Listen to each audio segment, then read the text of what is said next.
নমস্কার, আমার কুকিং চ্যানেলে সবাইকে স্বাগত। আজ আমি দেখাবো চটজলদি মুখরোচক একটা চিকেনের স্ন্যাক্স। প্রথমে 500 বোনলেস চিকেন নিয়ে সেটাকে আমি ভিনিগার আর লবণ দিয়ে পরিষ্কার করে ধুয়ে জল ঝরিয়ে নিয়েছিলাম। এবার তাতে হাফ চামচ আদা বাটা, 1 চামচ রসুন বাটা, 1 চামচ ধনে গুঁড়ো, হাফ চামচ জিরে গুঁড়ো, কসুরি মেথি, 1 চামচ লঙ্কা গুঁড়ো, 1 চামচ টমেটো সস, গোলমরিচের গুঁড়ো, হাফ চামচ জিরে গুঁড়ো আর 3 টেবিল চামচ টক দই, স্বাদমতো লবণ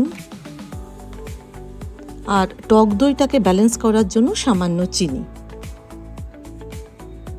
আর 2 টেবিল চামচ ঘি।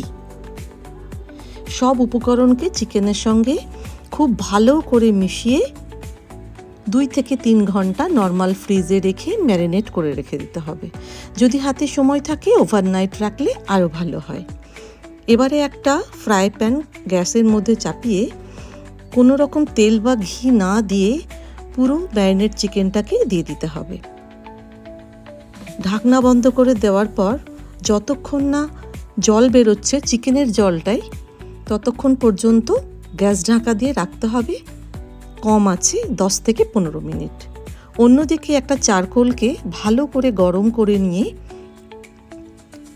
যতক্ষণ না চিকেনের জলটা না শুকিয়ে আসছে ততক্ষণ চিকেনটাকে নাড়াচাড়া করে জল শুকিয়ে নিতে হবে।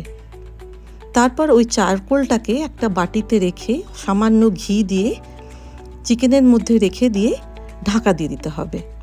চারকোলের যে গন্ধটা, স্মোকি ফ্লেভার পুরোটা চিকেনের মধ্যে চলে যাবে। কিছুক্ষণ পর সেটা ঢাকনা খুলে নিয়েও সার্ভ করতে পারেন, অথবা একটা জালির মধ্যে সেটা একটু নেড়ে দিয়ে পুড়িয়ে নিতে পারেন।